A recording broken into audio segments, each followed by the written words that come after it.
ஆண்டவர் இயேசு கிறிஸ்து கூறின ஒரு உவமையில விதைக்கிறவன் பற்றிய ஒரு உவமையை கூறுகிறார். அந்த உவமையிலிருந்து இன்னைக்கு ஒரு சில காரியங்களை பார்க்கிறோம். மார்க் 4ஆம் அதிகாரத்திலே அதை குறித்து எழுதப்பட்டிருக்கிறது. அதிலே கற்பாறை மிகுந்த இடத்திலே விதைக்கப்பட்ட விதையை குறித்து சொல்லும் போது அங்கே ஆண்டவர் இயேசு கிறிஸ்து ஒரு வார்த்தையை பயன்படுத்துகிறார். மார்க் 4ஆம் அதிகாரம்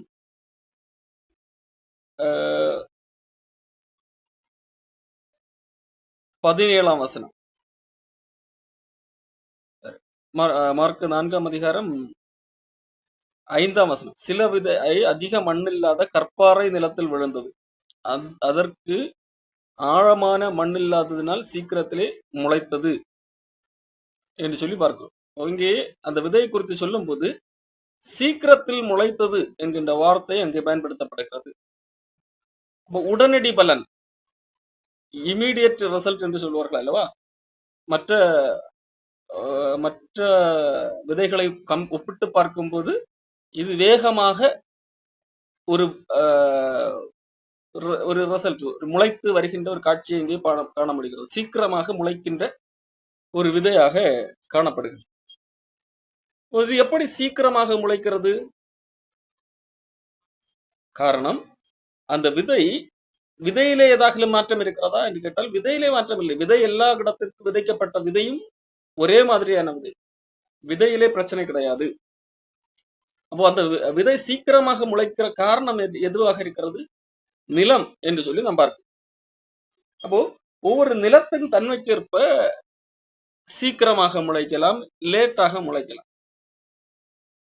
ஒரு விதை விதைக்கிற இடத்திலே, இந்த இடத்திலே சொல்லும் போது இந்த விதை சீக்கிரமாக முளைத்தது என்று சொல்லப்படுகிறது. அப்போ அந்த சீக்கிரமாக முளைத்ததற்கு காரணம் அது கற்பாறை உள்ள நிலம் என்று சொல்லப்பட்டிருக்கிறது. அதிக மண்ணில் இல்லை, கற்பாறை மிகுந்த ஒரு நிலமாக காணப்படும். ஆண்டவர் இயேசு கிறிஸ்து இந்த உவமையை சொல்லுகிறார். சீடர்களுக்கு இதனுடைய அர்த்தம் புரியவில்லை. மக்கள் எல்லாமே கேட்டு ரசித்து போய்விட்டார்கள். ஒரு நல்ல கதை கேட்ட ஒரு திருப்தியிலே அவர்கள் போய்விட்டார்கள். ஆனால் சீடர்கள் ஆண்டவரிடத்தில் திரும்பி வந்து இதற்கான விளக்கத்தை கேட்கிறவர்களாக காணப்படுகிறார். அப்படி விளக்கம் கேட்கும் போது ஆண்டவர் சொல்லுகிற வார்த்தை, இந்த விதை என்பது வசனம் என்று சொல்லி ஆண்டவர் சொல்லுகிறார். 14ஆம் வசனத்திலே விதைக்கிறவன் வசனத்தை விதைக்கிறான் என்று சொல்லி இயேசு கிறிஸ்து சொல்லுகிறார். அப்ப வசனம் விதைக்கப்படுகிறது. வசனம் என்று சொல்லும்போது சத்தியம், உண்மை விதைக்கப்படுகிறது. எது உண்மையாக இருக்கிறது? சுவிசேஷம், மக்களுக்கு கொடுக்கப்படுகிற நற்செய்தி இங்கே விதைக்கப்படுகிறது. இப்போ நற்செய்தி விதைக்கப்படுகிறது, சத்தியம் விதைக்கப்படுகிறது. அப்ப அந்த நற்செய்தி விதைக்கப்படும் போது இங்கே நிலம் என்று சொல்லும் போது ஆண்டவர் சொல்லுகிறார், அது மனிதனுடைய இருதயம் என்று சொல்லி சொல்லுகிறார். 15ஆம் வசனத்திலே வசனத்தை கேட்டவுடனே சாத்தான் வந்து அவர்கள் இருதயங்களில் விதைக்கப்பட்ட வசனத்தை எடுத்து போடுகிறான், இவர்களே வசனம் விதைக்கப்படுகிற வழியருகானவர்கள் என்று சொல்லி இங்கே ஆண்டவர் சொல்லுகிறார். அப்ப வழியருகே விதைக்கப்படும் போது அந்த வசனத்தை இருதயத்துக்குள்ளே போக விடாமல் உடனடியாக சாத்தான் திருடி விட்டு போகிறான். அப்போ நிலம் என்று சொல்லும் போது, அந்த வழியருகான நிலம் என்று சொல்லும் போது, அல்லது கற்பாறை மிகுந்த நிலம் என்று சொல்லும் போது, அல்லது முள்ளுள்ள நிலம் என்று சொல்லும் போது, அல்லது நல்ல நிலம் என்று சொல்லும் போது, அந்த நிலம் எதை குறிக்கிறது? இங்க இயேசு கிறிஸ்து மனிதனுடைய இருதயத்துக்கு ஒப்பாகத்தான் அந்த நிலம் என்கின்ற வார்த்தையை பயன்படுத்தினார். சரி, அப்போ இங்கே வசனம் எல்லா இடங்களிலும் விதைக்கப்படுகிற வசனம் ஒன்றாக இருக்கிறது. ஆனால் அந்த நிலத்தின் தன்மைக்கு ஏற்ப அது சீக்கிரம் முளைக்க வேண்டுமா, லேட்டாக முளைக்க வேண்டுமா என்கிறது காரணமாக அமைகிறது. ஆனால் இங்கே தான் பார்க்கிறோம், இந்த வசனம் சீக்கிரமாக முளைக்கிறதாக, அதாவது இந்த விதை சீக்கிரமாக முளைக்கிறதாக நாம் இங்கே பார்க்க முடியும். இந்த விஷயத்துக்கு முன்பதாக இயேசு கிறிஸ்து சொன்ன ஒரு விஷயம், வழியருகே விதைக்கப்பட்ட விதை, அந்த விதை முளைக்கவே இல்லை. காரணம், அந்த இடத்திலே விதைப்பதற்கு முன்பு, விதைத்து அது முளைப்பதற்கு தயாராக முன்பதாகவே சாத்தான் அதை எடுத்துவிட்டு போய் விடுகிறான். அந்த இருதயங்களிலே உள்ள அந்த வசனம் பதிந்து விடாமல் இருக்க சாத்தான் ஒரு காரியத்தை செய்கிறான் என்கிறதாக நாம் பார்க்கிறோம். எப்படி வழியருகே விதைக்கப்பட்ட விதையை பறவைகள் எல்லாம் உடனடியாக எடுத்துவிட்டு செல்லுமோ, அதே போல இந்த விதை இப்படிப்பட்ட மனிதர்களுடைய இருதயங்களிலிருந்து சுவிசேஷம் உள்ளே போகாதபடி, பலன் கொடாதபடி சாத்தான் எடுத்துக்கொண்டு போகிறார். ஆனால் இங்கே கற்பாறை உள்ள நிலத்தை குறித்து சொல்லும் போது அங்கே சாத்தான் உடனடியாக அந்த வசனத்தை எல்லாம் எடுத்துவிட்டு போனதாக நாம் பார்க்க முடியாது. மாறாக அந்த வசனம் உடனடியாக பலன் கொடுக்கிறதாக, அதாவது உடனடியாக முளைக்கிறதாக நாம் பார்க்க முடியும். அது எப்படி வேகமாக முளைக்கிறது என்று சொன்னால், அந்த உவமைக்கு ஒப்பான சம்பவம் என்னவென்றால், சுவிசேஷம் கேட்கிற உடனடியாக அதற்கு ஒரு மிகுந்த ஒரு வரவேற்பு கிடைக்கிறது. உடனடியாக அது அவர்கள் ஆஹா இதுதான் சுவிசேஷம் என்று சொல்லி உடனடியாக அதுக்கு ரெஸ்பாண்ட் பண்ணி உடனடியாக அதை அங்கீகரித்து அதை கொண்டாடுகிறவர்களாக காணப்படுகிறார்கள். அது நிமித்தம் மகிழ்ச்சி அடைகிறார்கள், அதிலே களி கூறுகிறார்கள். மட்டுமல்ல, அவர்கள் தங்களை நாங்கள் கிறிஸ்தவர்களானோம் என்று கூட சொல்லுகிறவர்களாக இருக்கிறார்கள். அதான் அந்த உவமையுடைய காரியம். சீக்கிரமாக வசனம் விதைக்கப்பட்ட உடனடியாக சீக்கிரமே முளைக்கிறவர்களாக, மற்ற நிலங்களை ஒப்பிடும் போது சீக்கிரமாக முளைக்கிறவர்களாக காணப்படும். சீக்கிரமாக முளைக்கிறார்கள். ஆனால் ஒரு பிரச்சனை என்னவென்றால், எவ்வளவு சீக்கிரமாக முளைக்கிறார்களோ அவ்வளவு சீக்கிரமாக அந்த விதை முளைத்த அந்த காரியம் பட்டு போகிற ஒன்றாக காணப்படுகிறது.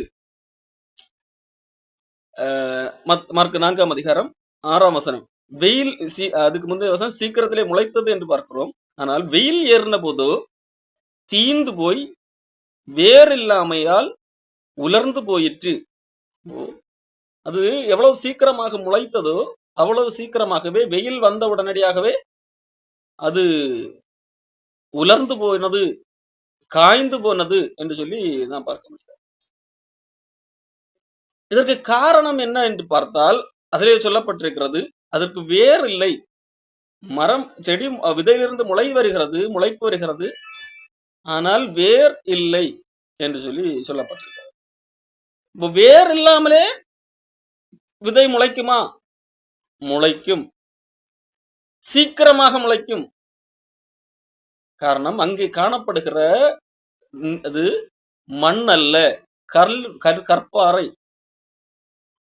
கற்பாறை ஆகிய காரணத்தினால் வேர் கீழ் நோக்கி போக முடியாததனால் மேல் நோக்கி வேகமாக வளர்கிறது. மற்ற நிலங்களிலே கற்பாறை இல்லாத பட்சத்திலே முதலாவது வேர் கீழோ நோக்கி போகும். முதலாவது வேர் கீழ் நோக்கி போன பின்பதாக மேல் நோக்கி வளர ஆரம்பிக்கும். ஆகவே இந்த விதையை போல சீக்கிரமாக வளராது. முதலாவது வேரெல்லாம் விட்டு அதன் பிறகு மேலே முளைத்து வரும். கீழே வேர் மேலே தண்டு என்று சொல்லி வருகிறதுனால் அது நிலையாக நிற்கக்கூடிய ஒன்றாக இருக்கும். வேர் கீழே போகிறது, ஆழத்திலே போகிறது, மேல் நோக்கி மரம் வளரக்கூடிய ஒன்றாக காணும். ஆனால் இந்த இடத்திலே கீழே கற்பாறையாக இருக்கிறபடியால் கீழ் நோக்கி வேர் செல்லவில்லை. மாறாக எடுத்த உடனடியாக என்ன செய்கிறது? மேல் நோக்கி வளருகிறது. மேல் நோக்கி வளரும் போது பார்ப்பதற்காக மற்றவர்களை பார்க்கும் போது இது வேகமாக காணப்படுகிறது, அதீத வளர்ச்சி போல தோற்றமளிக்கிறது. ஆனால் அதனுடைய தாக்கு பிடிக்கும் திறன் எவ்வளவு வேகமாக வளர்ந்ததோ அவ்வளவு வேகமாக அழியக்கூடிய அளவுதான் தாக்கு பிடிக்கும் திறனானது காணப்படுகிறது. இதை எதை காட்டுகிறது என்று சொன்னால், சிலர் நீங்கள் பார்க்க முடியும், ஒரு வேதாகம வசனங்களை அல்லது செய்திகளை கேட்டு சிலர் உடனடியாக கிறிஸ்தவர்களாக மாறுவதை நீங்கள் பார்க்க முடியும். இமீடியட்டாக அவர்கள் தங்களை மதம் மாறி கிறிஸ்தவர்களாக அடையாளப்படுத்துவதை பார்க்க முடியும். அது எந்த அடிப்படையில நடக்கிறது? அவர்கள் சரியாக சுவிசேஷத்தை விசுவாசித்து சுவிசேஷம் என்றால் என்ன என்கிறதை அறிந்து அப்படியே விசுவாசித்து தாங்கள் யார் என்பதை புரிந்து இந்த அடிப்படையிலே அந்த அவர்களுடைய மனமாற்றம் நிகழ்வதில்லை. மாறாக ஏதோ ஒரு உணர்ச்சி வேகத்தில் அந்த பிரசங்கியார் பேசுகின்ற பேச்சோ அந்த வசனத்தை கேட்டு ஒரு உணர்ச்சி வேகத்திலே எதையும் குறித்து சிந்திக்காமல் மனமாற்றம் அடையாமல் அந்த உணர்ச்சி வேகத்திலே அவர் உணர்ச்சி வசப்படுத்தும் விதமாக பேசினதினால் உணர்ச்சி வசப்பட்டு தங்களை தங்களுடைய மதத்தை மாற்றிக் கொள்ளுகிறவர்களாக இருக்கிறார். அல்லது ஏதாவது ஒரு அற்புதகரமான ஒரு சம்பவங்கள் அவர்களுடைய வாழ்க்கையில நடக்கலாம். அதை வைத்து இதுதான் சரி என்று சொல்லி அப்பொழுது அவர்களுக்கு தோன்றினது நிமித்தம் அவர்கள் உடனடியாக நாங்கள் சுவிசேஷத்துக்கு கீழ்ப்படுகிறோம் என்கிறது போல நினைத்து அவர்கள் ஒரு கிறிஸ்தவத்திலே முளைத்ததை போல நமக்கு காட்சி அளிக்கலாம். அப்போ இதை பார்க்கும்போது நாம் சந்தோஷத்தோடு ஏற்றுக்கொள்ளுகிறார்கள் என்று சொல்லி சொல்லப்படுகிறது. மார்க்கு 4ஆம் அதிகாரம் 16ஆம் வசனம். அப்படியே வசனத்தை கேட்டவுடனே அதை சந்தோஷத்தோடு ஏற்றுக்கொண்டு சந்தோஷத்தோடு ஏற்றுக்கொள்ளக்கூடியவர்களாக இருக்கிறார்கள். அப்போ இவர்கள் அதீத உணர்ச்சியாளர்கள். அப்போ உதாரணத்திற்கு சொல்ல வேண்டும் என்றால் மார்ஸ் மேடையிலே பவுல் அப்போஸ்தலன் அங்கு பிரசங்கம் பண்ணுகிறார். அந்த இடத்து மக்களை குறித்து வேதாகமம் கூறுகிற போது லூக்கா எழுதி வைக்கும் போது என்ன எழுதி வைத்திருக்கிறார் தெரியுமா? அவர்கள் நூதனமான காரியங்களை கேட்கிறதிலே பொழுதை போக்குகிறவர்களாக இருக்கிறார்கள். இது அந்த மனிதர்களுடைய ஹேபிட். இது புதிய புதிய காரியங்களை கேட்பது. அப்போ எங்களுக்கு புதுசு புதுசாக ஏதாவது கேட்டுக்கொண்டே இருக்க வேண்டும் என்கிறதான் அந்த மக்களுடைய ஒரு ஹேபிட்டாக ஒரு குணாதிசயமாக காணப்படுகிறது. அந்த அடிப்படையிலே தான் பவுலிடத்திலே சொல்லுகிறார்கள், சரி நீ பேசு, நாங்கள் கேட்கிறோம் என்று சொல்லி பவுல் பேசுகிறது அவர்களுக்கு அன்றைக்கு ஒரு புதுசாக தெரிந்தது. ஆகவே புதிதாக தெரிந்த காரணத்தால் பவுலை அங்கே பேச விட்டார்கள் என்று சொல்லி அப்போஸ்தல நடபடிகள் 17ஆம் அதிகாரத்திலே நாம் பார்க்க முடியும். அப்போ இது சில மனிதர்களுடைய ஒரு குணாதிசயமாக இருக்கிறது.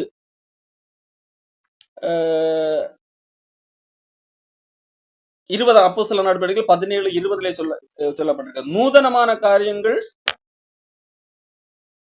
21. அந்த அத்தனை பட்டணத்தார் எல்லாரும் அங்கே தங்குகிற அந்நியரும் நவமான காரியங்களை, அதாவது புதிய புதிய காரியங்களை சொல்லுகிறதிலும் கேட்கிறதிலுமே ஒழிய வேறு ஒன்றிலும் பொழுது போக்குகிறதில்லை.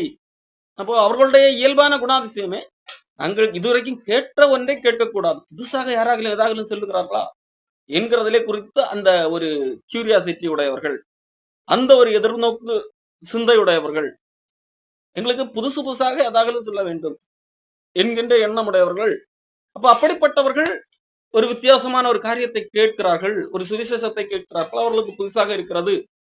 அப்போ இருக்கும்போது அவர்கள் உணர்ச்சி வசப்பட்டு சந்தோஷப்பட்டு அதை ஏற்றுக்கொள்ளுகிறார்கள். ஆனால் அது அதனுடைய உண்மைத்தன்மை என்ன என்பதை ஆராய்ந்து அதை மனப்பூர்வமாகவோ அதிலே உள்ளே சென்று அதை அனுபவித்தோ அதை ஏற்றுக்கொள்ளவில்லை. ஆகவே தான் அவர்களுக்கு ஒரு பிரச்சனை வரும்போது இயேசு கிறிஸ்து சொல்லும் போது தங்களுக்குள்ளே வேர் கொள்ளாதபடியால் அவர்கள் வேர் கொள்ளவில்லை என்றால் அந்த சுவிசேஷத்தினுடைய உண்மைத்தன்மையை அப்படியே ஆராய்ந்து பார்க்கவில்லை, அதை தங்களுடைய வாழ்க்கையில அபியாசப்படுத்தவில்லை. அப்போ அது வேர் விடவில்லை, மாறாக வெளியிலே முளைக்கிறார்கள். வெளியிலே கேட்ட உடனடியாக ஒரு ரிசல்ட் காண்பிக்கிறது போல இருக்கிறது. சுவிசேஷத்தை கேட்ட உடனடியாக அவர் ஒருவேளை அதை பேசுகிற உணர்ச்சியை தூண்டும் விதமாகவோ இப்பொழுதே ஒப்புக்கொடு இப்படி வார்த்தைகளை பயன்படுத்துவதனாலேயோ அல்லது அந்த நேரம் பார்த்து எதேச்சையாக இவர்களுடைய வாழ்க்கையில ஏதோ ஒன்று நடந்தது நிமித்தமோ ஏதோ ஒரு காரியங்கள் நிமித்தம் அவர்கள் அந்த நேரத்திலே இதுதான் உண்மையான கடவுள் என்று நம்புகிறார்கள், ஏற்றுக்கொள்ளுகிறார்கள். ஆனால் அது வேர் விட்ட ஒரு அனுபவம் அல்ல. அவர்களுக்குள்ளாக இந்த சுவிசேஷம் வேர் விட்டு ஆழமாக போய் பதியவில்லை, மேலோட்டமாக காணப்படுகிறார்கள். ஆகவே தான் வேர் கொள்ளாததினாலே சந்தோஷத்தோடய கூட ஏற்றுக்கொண்டால் கூட வசனத்தின் நிமித்தம் இவர்கள் எந்த வசனத்தை ஏற்றுக்கொண்டார்களோ அந்த வசனத்தின் நிமித்தம் ஒரு பிரச்சனை வருகிறது, ஒரு ஆபத்து வருகிறது, ஒரு உபத்திரம் வருகிறது அல்லது ஒரு துன்பம் வருகிறது என்று தெரிந்த உடனடியாக இடரல் அடையக்கூடியவர்களாக இருக்கிறார். அப்போ இவர்களுக்கு முன்பாகவே என்ன தெரியவில்லை? முழு சுவிசேஷம் தெரியவில்லை. முழு சுவிசேஷம் முன்பதாகவே தெரிந்தால் என்ன? சுவிசேஷம் நிமித்தம் இயேசு கிறிஸ்து பாடுபட்டார், அவரை போல நானும் பாடுபட வேண்டும் என்கிறதை உள்ளடக்கியதான் சுவிசேஷம். அப்போ இவர்கள் வசனத்தை வசனம் எல்லாருக்கும் பொதுவாக எல்லாம் ஒரே மாதிரி தான் சொல்லப்பட்டது. ஆனால் இவர்கள் அதை மேலோட்டமாக மட்டும் எடுத்துக்கொண்டு உடனடியாக முளைக்கிறார்கள், கிறிஸ்தவர்களாக மாறுகிறார்கள். அது ஒரு உணர்ச்சி வேகத்திலே நடக்கிறது, அல்லது ஏதோ ஒரு அவர்கள் வாழ்க்கையில ஏதோ ஒரு நன்மை நடக்கும் போது, நன்மை கிடைத்தது நிமித்தம், அல்லது ஏதோ ஒரு அற்புதகரமான நிகழ்வு நடந்தது நிமித்தம், அந்த அடிப்படையிலே இயேசுவின் மேல் விசுவாசம் வைக்கிறவர்களாக காணப்படுகிறார்கள். அவர்களுக்கு எப்பொழுது ஒரு உபத்திரவம், பிரச்சனை, துன்பம் வருகிறதோ அவர்கள் இடறி போய் விடுகிறார்கள். இதற்கு நான் முன்பது இருந்த நிலையே பரவாயில்லையே என்கின்ற நிலைமைக்கு போய்கொள்ளுகிறவர்களாக காணப்படுகிறார்கள். இதுதான் இன்றைக்கு அல்ல, பொதுவாக இயேசு கிறிஸ்து சொன்ன சில மனிதர்கள் இப்படித்தான் இருக்கிறார்கள் எல்லா காலத்திலும்.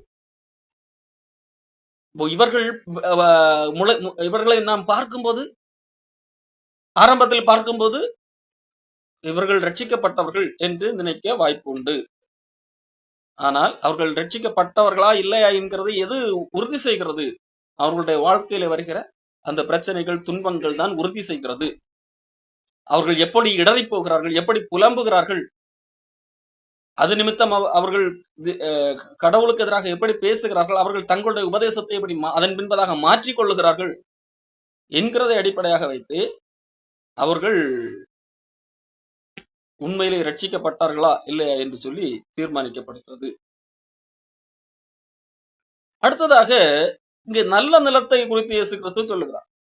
இந்த நல்ல நிலத்தை குறித்து சொல்லும் போது அது வளர்கிறது, வேர் விடுகிறது என்று சொல்லி சொல்லப்படுகிறது.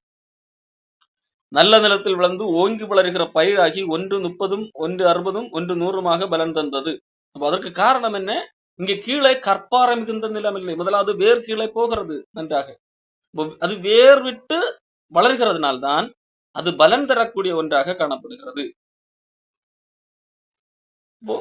வேர் விடுகிற போது அது பலன் கொடுக்கிறது.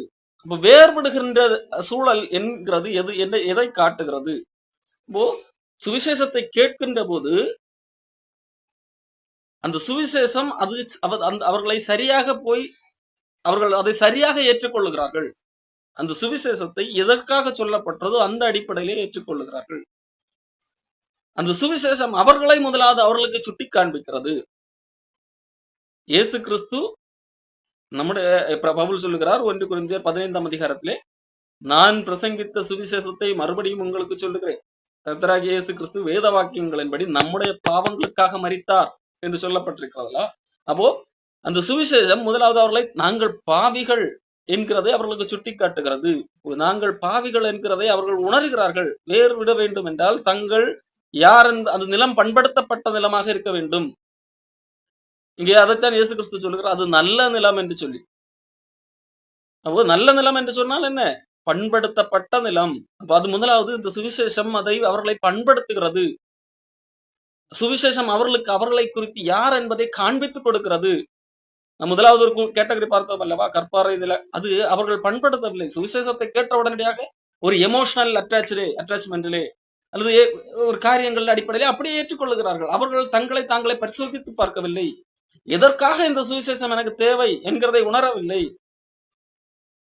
மாறாக ஒரு புதிய வித்தியாசமான ஒரு காரியம் கேட்கிறது.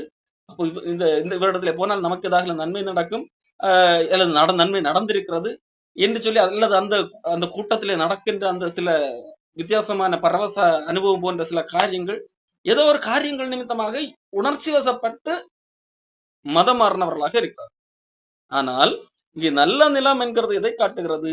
சுவிசேஷம் செல்லும் போதே அவர்கள் முதலாவது அதை தங்களோடு ஒப்பிட்டு பார்க்கிறார்கள். இந்த சுவிசேஷம் சொல்லுகிறது, இயேசு கிறிஸ்து பாவிகளை ரட்சிக்க கிறிஸ்து இயேசு உலகத்திலே வந்தார் என்று சொல்லி. அப்போ இந்த சுவிசேஷம் அவர்களுடைய உள்ளத்துக்கு போகும்போது அவர்கள் நாங்கள் ஒரு பாவி என்கின்ற உண்மையை அவர்கள் பரிசோதித்து பார்த்து அதை ஒத்துக்கொள்ளக்கூடிய நிலைக்கு வருகிறார்கள். அப்படி வந்தால்தான் அது பண்படுத்தப்படுகிறதுன்னு அடையாளம். அப்போ நான் பாவி, என்னுடைய பாவத்திற்காக ஒரு மீட்பர் தேவை, என்னுடைய பாவத்திலிருந்து ஒருவர் என்னை விடுதலையாக்க வேண்டும். அப்போ பாவத்திலிருந்து வேத வாக்கியங்கள்படி நம்முடைய பாவங்களுக்காக மரித்தார். அப்போ என்னுடைய பாவத்திற்காக தான் இயேசு கிறிஸ்து மரித்தார் என்கிற அடிப்படையில அவர்கள் சுவிசேஷத்தை விசுவாசிக்க ஆரம்பித்தார். அப்போ இங்கே இந்த உலகத்திலே எது எது எது பெரிய ஆபத்தான ஒன்று? என்னுடைய வாழ்க்கையிலே எது பெரிய ஒரு ஆபத்து? நான் பணம் இல்லாமல் வாழ்வதோ, நான் ஆரோக்கியம் இல்லாமல் வாழ்வதோ அல்ல. அதை காட்டிலும் பெரிய ஒரு ஆபத்து நான் பாவத்தோடு கூட வாழ்வது என்கின்ற உண்மையை அந்த சுவிசேஷம் சுட்டிக்காட்டும் போது அவர்கள் தங்களை பண்படுத்துகிறார்கள். பண்படுத்துகிறது என்ன? மனம் திரும்புதல். இவ்வளவு நாட்கள் நான் என்னுடைய பாவத்திற்காக ஏதாவது பரிகாரம் செய்ய வேண்டும், பரிகாரம் செய்து சமாளித்து விடலாம் என்கின்ற ஒரு எண்ணத்தில் இருக்கிறேன். இப்பொழுது மனம் திரும்பி, இல்லை இல்லை, இது என்னுடைய செயல்களினால் முடியாத ஒரு காரியமாக இருக்கிறது. கடவுளுக்கு முன்பாக நான் நிற்க வேண்டும் என்றால் எவ்வளவு பரிகாரம் செய்தாலும் அது என்னால் கூடாத ஒரு காரியமாக இருக்கிறது என்கின்ற உண்மையை உணர்ந்து மனதை திருப்புகிறேன் தேவன் பக்கம். தேவன் தான் காரியத்தை செய்திருக்கிறார் என்கின்ற பக்கம் அந்த மனதை திருப்புகிற காரியம் பண்படுத்தல் ஒன்றாக காணப்படுகிறது. அப்படி மனம் திரும்பி என்னுடைய பாவ விடுதலைக்காக இயேசு கிறிஸ்துவை விசுவாசிக்கிறவர்களாக காணப்படுகிறேன். அப்படி இயேசு கிறிஸ்துவை விசுவாசிக்கும் போது அது வேர் விட்டு விசுவாசிக்கின்ற ஒன்றை குறிக்கிறது. அப்படி நான் இயேசு கிறிஸ்துவை விசுவாசித்தால், நான் இயேசு கிறிஸ்துவை நான் எதற்காக விசுவாசிக்கிறேன்? என்னுடைய பாவத்திலிருந்து விடுதலை பெறுவதற்காக விசுவாசிக்கிறேன். அப்படி நான் இயேசு கிறிஸ்துவை விசுவாசித்து அவரை பின்பற்றினால் இந்த உலகத்துல எனக்கு என்ன கிடைக்கும் என்கிறதையும் பண்படுத்துகின்ற நிகழ்விலே இப்படிப்பட்ட அனலைசிஸ்கள் நடக்கிறது. எனக்கு இந்த உலகத்திலே என்ன கிடைக்கும் என்கின்ற ஒரு காரியத்தை நான் சோதித்து பார்க்கிறேன். சோதித்து பார்க்கும்போது இந்த உலகத்திலே எல்லாமே எதிரடையாக கூட நடக்கலாம். நான் இந்த வசனத்தை ஏற்றுக்கொள்வது நிமித்தமாக துன்பம் வரலாம், உபத்திரவம் வரலாம், என்னிடத்துல இருக்கின்ற அனைத்தையும் இழக்க கூட நேரிடலாம் என்கின்ற ஒரு முடிவு அவன் எட்டும் போது, ஆனாலும் இந்த இயேசு கிறிஸ்துவை பின்பற்ற வேண்டுமா? இந்த உலகத்தில் எதாக இழக்கிறது அல்லது இந்த உலகத்திலே எல்லாராலும் பகைக்கப்படுவது இது முக்கியமா? இல்லை, என்னுடைய பாவத்திற்காக மரித்த இயேசு கிறிஸ்து என்னை நித்திய ஜீவனுக்கு கொண்டு சேர்ப்பதற்காக இங்க பூமியிலே வந்து எனக்காக பாடுபட்ட இயேசு கிறிஸ்து அவர் முக்கியமா என்கின்ற அந்த கேள்வி அங்கே வருகிறது. அந்த கேள்விக்கு எது முக்கியம் என்கின்ற இடத்துல கணக்கு போடுகின்ற நிலவிலே அந்த ஒரு அனலைசிஸ் காணப்படுகிறது. இதுதான் இயேசு கிறிஸ்து சொல்லும் போது லூக்கா 14ஆம் அதிகாரத்திலே 2 உவமைகள் வழியாக சொல்லுங்க. லூக்கா 14ஆம் அதிகாரம்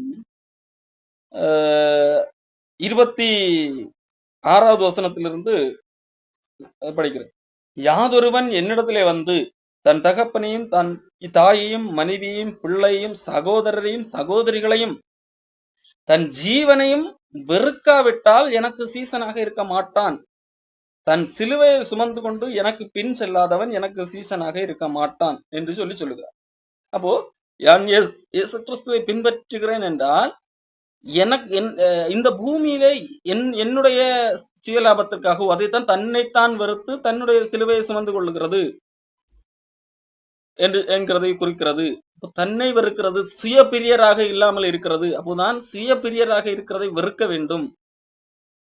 அடுத்ததாக நான் தேவனை இயேசு கிறிஸ்துவை பின்பற்றுவது நிமித்தமாக என்னுடைய குடும்பத்திலே இங்கே சொல்லப்பட்டிருக்கிறதுவா தகப்பன், தாய், மனைவி, பிள்ளைகள், சகோதரர்கள், சகோதரிகள், தன் ஜீவன், இவைகள் எல்லாவற்றையும் வெறுக்கிறவர்களாக, அதாவது தேவனை காட்டிலும் இவைகள் ஒன்றும் பெரியதல்ல. தேவனை நான் இயேசு கிறிஸ்துவை பின்பற்றுவது நிமித்தம் இவைகள் என்னுடைய ஜீவன் உட்பட இவைகள் எனக்கு இழப்பாக இருந்தாலும் பரவாயில்லை, இதை மாட்டிலும் இதுதான் முக்கியம், இது என்னை நித்திய ஜீவனுக்குள்ளாக கொண்டு சேர்க்காது, இவைகள் என்னுடைய பாவத்திற்கான பரிகாரத்தை செய்ய முடியாது, இயேசு கிறிஸ்துவே பாவத்திற்கான பரிகாரி, எல்லாவற்றையும் செய்தவர். இயேசு கிறிஸ்து தான் என் மீது உண்மையான அன்பை கூர்ந்தவர், அவர்தான் அந்த முதலிடத்திற்கு தகுதியானவர். அப்போ அவருக்காக இவை எல்லாவற்றையும் என்னை விட்டு போனாலும் இழந்தாலும் பரவாயில்லை என்கிறதான் இங்கே வெறுக்கிறது என்று சொல்லப்பட்ட வார்த்தையினுடைய அர்த்தம். அப்போ இதுதான் கணக்கு பார்த்து ஏற்றுக்கொள்ளுதல். அதை தொடர்ந்துதான் இயேசு கிறிஸ்து இந்த உவமையை சொல்லுகிறார்.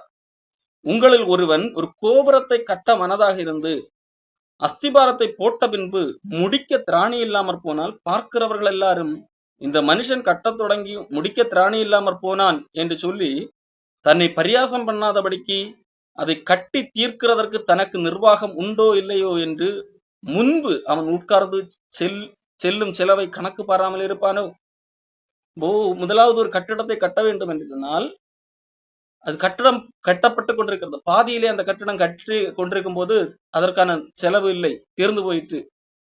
அப்படியானால் அது எவ்வளவு மோசமான ஒரு காரியமாக இருக்கு.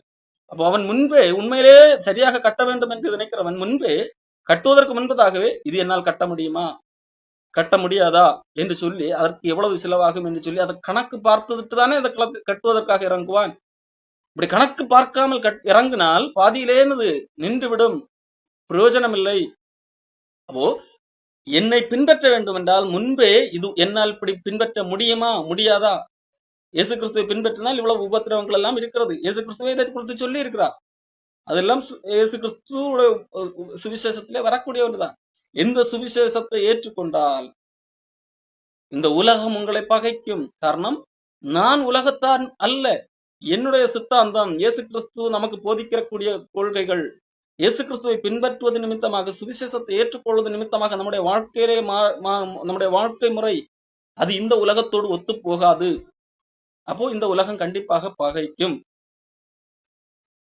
அப்போ இந்த உலகம் உங்களை பகைக்கும் என்று சொல்லி இயேசு கிறிஸ்து சொல்லுகிறார். உலகத்திலே உங்களுக்கு உபத்திரவம் உண்டு என்று சொல்லி இயேசு கிறிஸ்து முன்பாகவே சொல்லுகிறார். இப்போ இதையெல்லாம் தெரிந்தும் கணக்கு பார்த்து இயேசு கிறிஸ்துவுக்காக நான் உபத்திரவத்தை சகிக்க வேண்டுமா இல்லை வேண்டாமா என்று சொல்லி கணக்கு பார்த்து தீர்மானிப்பதுதான் பண்படுத்தப்பட்ட நிலமாக இருக்கிறது. அப்போ இங்கு அடுத்ததாக இயேசு கிறிஸ்து ஒரு உவமையை சொல்லுகிறார். அன்றைய ஒரு ராஜா மற்றொரு ராஜாவோட யுத்தம் செய்ய போகிற போது தன்மேல் 20,000 சேவகரோட வருகிற அவனை தன் 10,000 சேவகரோடு எதிர்க்க கூடுமோ கூடாதோ என்று முன்பு உட்கார்ந்து ஆலோசனை பண்ணாமல் இருப்பானோ. இந்த ராஜாவிடத்திலே வெறும் 10,000 படைகள் தான் இருக்கிறது, எதிரி ராஜாவிடத்திலே 20,000 படைகள் இருக்கிறது. அப்போ நான் போருக்கு கண்டிப்பா போய் தான் ஆகணுமா, போனால் ஜெயிக்க முடியுமா? அவனிடத்துல 20,000 இருக்கிறது, என்னிடத்துல 10,000 தான் இருக்கிறது, இப்போ என்னால் ஜெயிக்க முடியுமா என்று சொல்லி கணக்கு பார்ப்பான் அல்லவா. அப்போ கணக்கு பார்த்து முடியும் என்றால் தான் என்னது போருக்கே போவான், இல்லை என்றால் வெள்ளை கொடியை காண்பிப்பான், போர் வேண்டாம் என்று சொல்லி. இப்போ அவன் முன்பாகவே கணக்கு பார்க்கிறான். அதை போல இங்க இயேசு கிறிஸ்து இதை எதற்கு சொல்லுகிறார்? என்னை பின்பற்றுகிறான், கணக்கு பார்த்து என்னை பின்பற்ற கடவன் என்பதாக இங்கு சொல்ல. அப்போ கணக்கு பார்த்து என்னால் இயேசு கிறிஸ்துவை பின்பற்ற முடியுமா?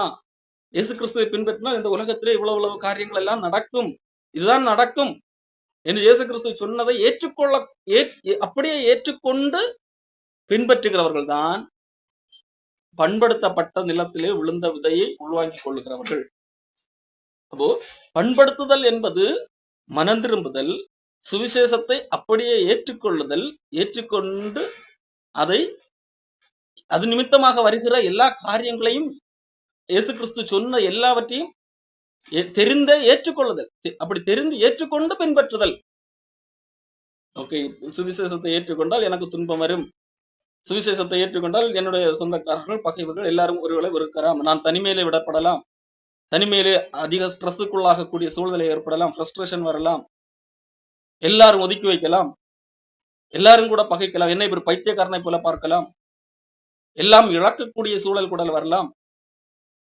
ஆனாலும் ஆண்டவர் என் மீது காட்டின அன்புக்கு நான் இழக்கிற ஒன்றும் ஒரு ஈடானது அல்ல, என்ன ஆகவே நான் இயேசு கிறிஸ்துவைத்தான் பின்பற்றுவேன் என்று சொல்லி பின்பற்ற கூட முடியுமா? அதுதான் உண்மையாக இயேசு கிறிஸ்துவை ஏற்றுக்கொள்கிறார். அதாவது முழு சுவிசேஷத்தின் உண்மைகளையும் புரிந்து ஏற்றுக்கொள்ளுகிற காரியம், பண்படுத்தப்பட்ட நிலத்தில் விழுகின்ற விதை. அந்த விதைதான் என்ன செய்கிறது? பலன் கொடுக்கக்கூடிய ஒன்றாக காணப்படுகிறது. அதைத்தான் இங்கே இயேசு கிறிஸ்து சொல்லுகிறார். அது 1:30, அது சில வேளைகள்ல சில விதைகள் கொஞ்சம் லேட்டாக 30 கொடுக்கிறது, சில விதைகள் 60 கொடுக்கிறது, சில விதைகள் 100 கொடுக்கிறது. ஆனால் பலன் கொடுக்கிறது. பலன் கொடுக்காமல் இல்லை, பலனே கொடுக்காமல் இல்லை. சிலருடைய பலன் கொடுக்கிறது. அது கொஞ்சமாக இருக்கலாம், அதிகமாக இருக்கலாம், மீடியமாக இருக்கலாம். ஆனால் பலன் கொடுக்கிறது என்கிறதே நாம் பார்க்கிறோம். அப்போ யார் பலன் கொடுப்பார்?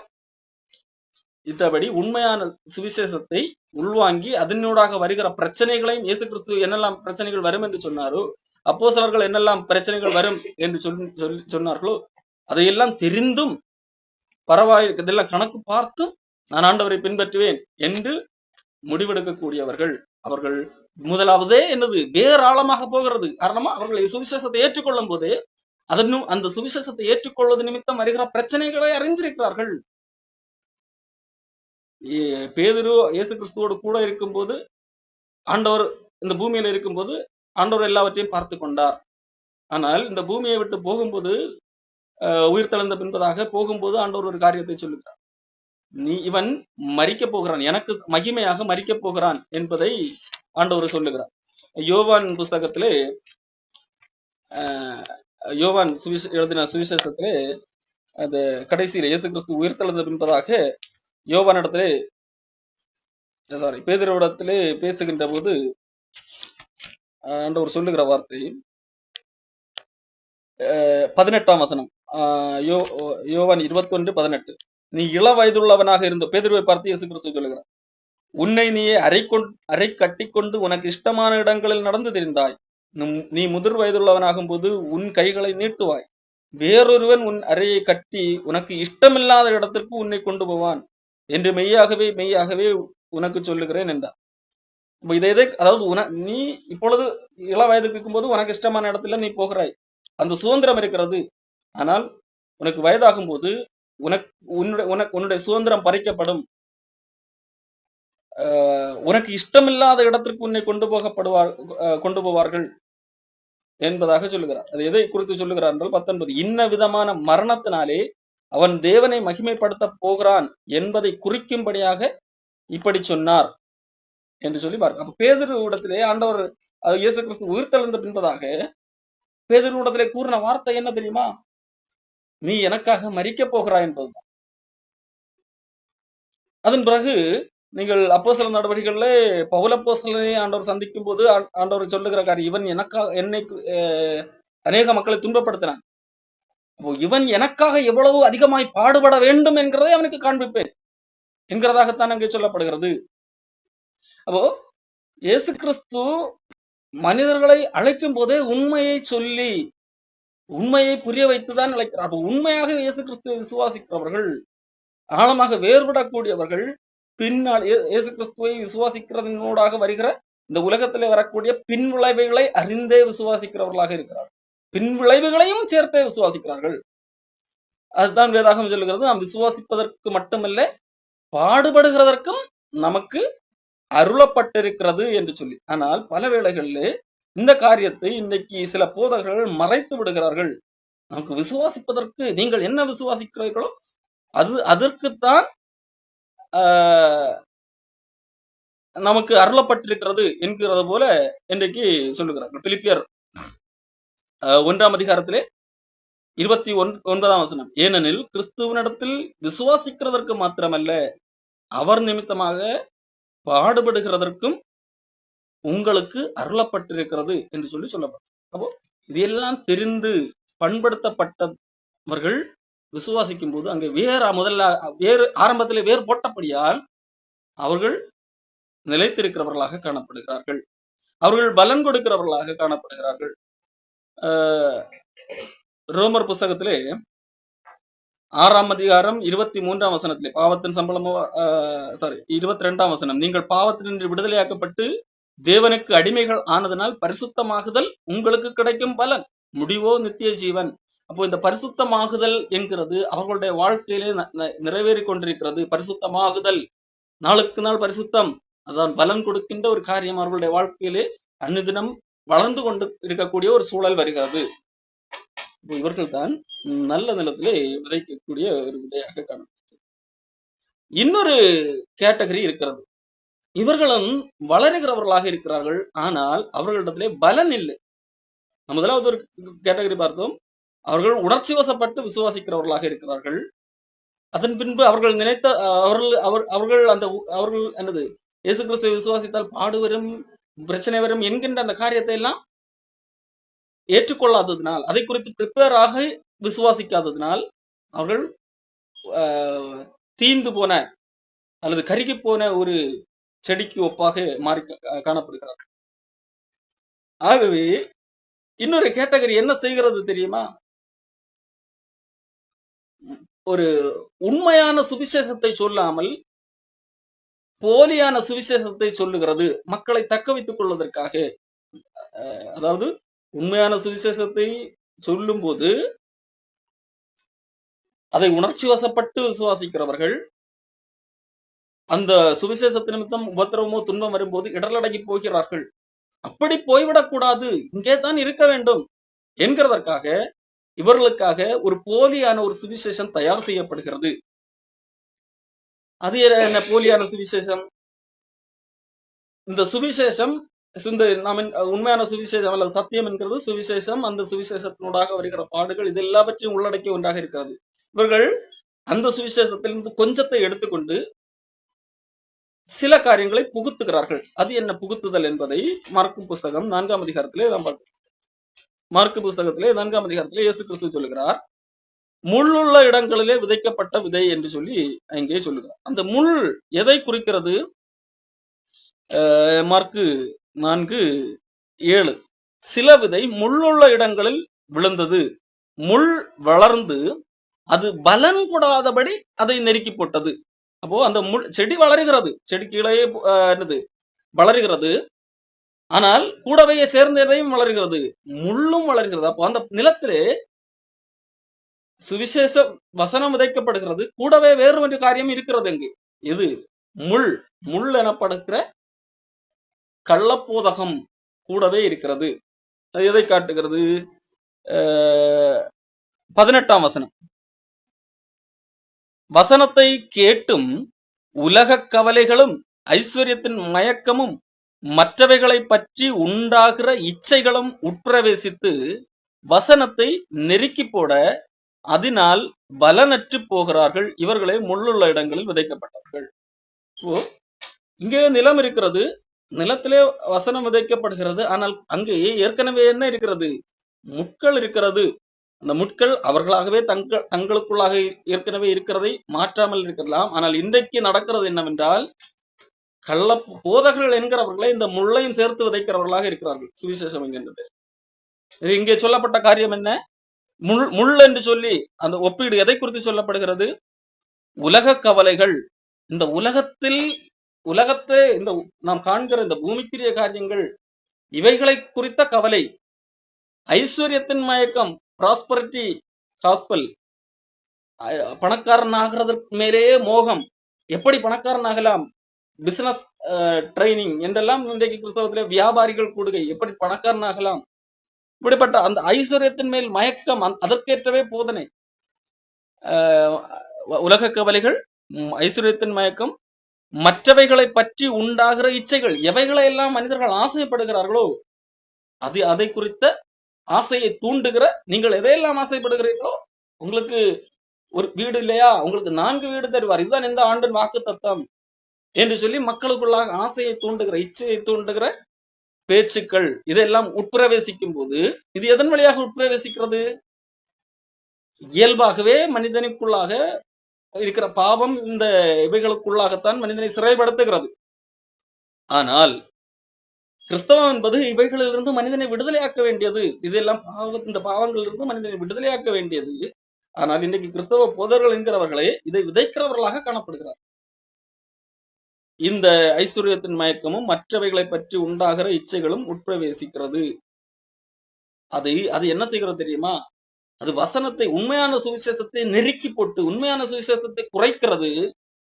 இதுதான் மெஜாரிட்டியாக என்னது தன்னோட இடத்தை எடுத்துக் கொள்ளுகிறது.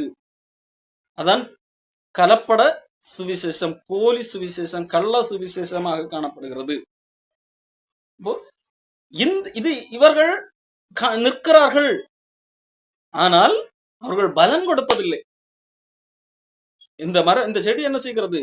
நிற்கிறது, ஆனால் என்ன செய்யவில்லை, பலன் கொடுக்கவில்லை. காரணம் என்னது, இந்த முள்ளெல்லாம் போய் நெருக்கி அது பலன் கொடுக்கப்படாதபடி செய்கிறது. ஆண்டவருக்கென்று பிரயோஜனப்படாதவர்கள் அவர்களும் வெளியிருந்து பார்க்கும்போது அவர்களும் பார்த்தால் கிறிஸ்தவர்கள் தான், நிற்கிறவர்கள் போல இருக்கிறார்கள். காரணம் அவர்கள் ஏன் நிற்கிறார்கள் தெரியுமா? அவர்களை நிற்க வைக்கிறது எது தெரியுமா?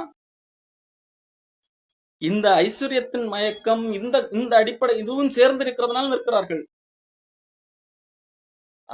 ஆனால் பலன் கொடுப்பதில்லை. பலன் கொடாமல் நின்று பிரயோஜனம் இல்லை. பலன் கொடாமல் நிற்பதும் சரிதான், அந்த கற்பாறை நிலத்திலே போல கருகி போகிறதும் சரிதான், பிரயோஜனம் இல்லை, எல்லாம் ஒன்றுதான். அப்போ கள்ளப்போதகம் சேரும் போது அவர்கள் பலன் கொடுப்பதில்லை, ஆனால் காட்சி பொருளாக நிற்கிறார்கள். காட்சிக்கு அவர்கள் கிறிஸ்தவர்கள் என்கின்ற பெயரிலே நிற்கிறார்கள். அவர்கள் என்ன செய்யவில்லை, தீந்து போகவில்லை, அந்த கற்பாறை நிலத்திலே உள்ள விதையை போல கருகி போகவில்லை, ஆனால் நிற்கிறார்கள். ஆனால் என்ன செய்யவில்லை, பலன் கொடுக்கவில்லை. அப்போ அவர்கள் பலன் கொடுக்க வேண்டும் என்றால் இந்த முட்கள் எல்லாம் அகற்றப்பட்டு வெட்டப்பட்டு அவர்கள் பண்படுத்தப்பட வேண்டும். அப்போ அந்த அவர்களுக்குள்ளாக விதைக்கப்பட்ட கள்ளப்போதகம் அத்தனையும் அகற்றப்பட்டு சுவிசேஷம் சரியாக விதைக்கப்பட வேண்டும். அப்பொழுது மட்டுமே அவர்கள் பலன் கொடுக்க முடியும். அப்பொழுதுதான் அவர்கள் பரிசுத்தமாகுதலுக்குள்ளாக அவர்கள் பிரவேசிக்க முடியும். காரணம், ஏன் அவர்கள் பலன் கொடுக்கவில்லை, பரிசுத்தமாக முடியவில்லை? காரணம், கள்ள உபதேசமே ஒரு பரிசுத்தத்திற்கு எதிரான ஒன்றுதான். அது இச்சையிலிருந்து விடுதலையாக்குவதுதான் சுவிசேஷத்தனை தவிர இச்சையை தூண்டுவது அது சுவிசேஷத்திற்கு எதிரான செயல். இப்போ நீ இந்த பண ஆசையிலிருந்து விடுதலை பெற வேண்டும் என்கிறதான சுவிசேஷமே தவிர இவர்கள் இன்றைக்கு எதை சுவிசேஷமாக மாற்றி வைத்திருக்கிறார்கள்? நீ பண ஆசைப்படு, நீ ஆசைப்பட்டால்தான் கிடைக்கும். உனக்கு ஏன் கிடைக்கவில்லை தெரியுமா? நீ ஆசைப்படவில்லை, அதனால்தான் கிடைக்கவில்லை. இப்படித்தான் இன்றைக்கு போதகங்கள் இருக்கிறது. ஆசைப்படக்கூடாது என்கிறது ஒரு இயேசு கிறிஸ்து சொல்லுகிறார். நீங்கள் பண ஆசை இல்லாதவர்களாக இருந்து உங்களுக்கு இருக்கிறவைகள் போதும் என்று இருங்கள். அதாவது திருப்தி எது இருக்கிறதோ அதிலே திருப்திப்படுங்கள். அல்ல, ஆண்டவர் எதை உங்களுக்கு தர வேண்டுமோ அதை தருவார். ஆனால் இங்கே ஒரு கூட்டம் என்ன சொல்லிக் கொண்டிருக்கிறது, நீங்கள் இப்படி இருக்கிறதுக்கு காரணமே நீங்கள் ஆசைப்படாததுதான். நீங்கள் ஆசைப்படுங்கள், அவர்களை பாருங்கள், இவர்களை பாருங்கள், ஆசைப்படுங்கள்.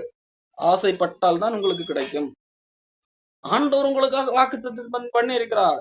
2 மடங்கு தருவேன், இழந்ததெல்லாம் கிடைக்கும் என்று வாக்குத்தத்தம் பண்ணி இருக்கிறார். ஆனால் நீங்கள் விசுவாசிக்கவில்லை, நீங்கள் அதை விசுவாசித்து ஆசைப்படவில்லை என்று சொல்லி இச்சையை தூண்டுகிறவர்களாக, பண ஆசையை தூண்டுகிறவர்களாக இருக்கிறார்கள். அப்போ அவர்கள் எப்படி பலன் கொடுக்க முடியும்? ஆகவேதான் அவர்கள் பலன் கொடுக்கவில்லை. அப்போ நாம் பலன் கொடுக்க வேண்டும் என்றால்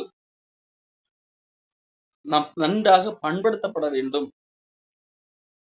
பண்படுத்தப்பட்ட நிலம் மட்டுமே பலன் கொடுக்கக்கூடிய ஒன்றாக காணப்படும். அதாவது சுவிசேஷத்தை நாம் ஏற்றுக்கொள்ளும் போது எந்த அடிப்படையிலே ஏற்றுக்கொள்கிறோம்?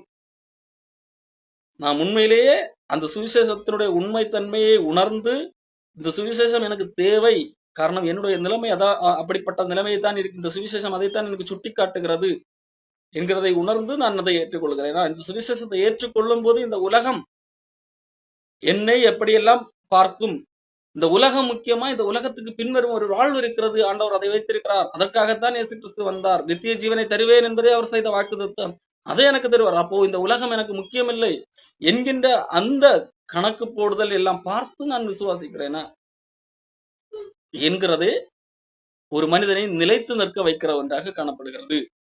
இல்லை என்றால் அது பாதி வழியிலே கருகி போகும். சீக்கிரமாக கூட வேண்டுமானால் வளரலாம், உணர்ச்சி வசப்பட்டு, அது காரியம் இல்லை. சீக்கிரமாக வளர்கிறதா, இல்லை சிந்தித்து பார்த்து இயேசு கிறிஸ்து சொன்னது போல கணக்கு பார்த்து வளர்கிறதா என்கிறது காரியம் இல்லை. அது நிலைத்து நிற்கிறதா என்கிறதான் காரியம். இங்கே உணர்ச்சி வசப்பட்டு சீக்கிரமாக வளர்ந்து அதன் பின்பதாக சீக்கிரமாகவே பட்டு போகிறதுனால காரிய பலன் உண்டோ? இல்லை. நல்லதாக வளர்ந்து நின்று, ஆனால் முட்கள் போலியான சுவிசேஷம் எல்லாம் சுற்றி நின்று அதை பலன் கொடுக்க விடாமல் இருப்பதனால் காரியம் உண்டோ? இல்லை. அப்போ நாம் புரிந்து கொள்ள வேண்டும். இங்கே யோவான் சொல்லுகிறார், 1 யோவான் 2ஆம் அதிகாரத்திலே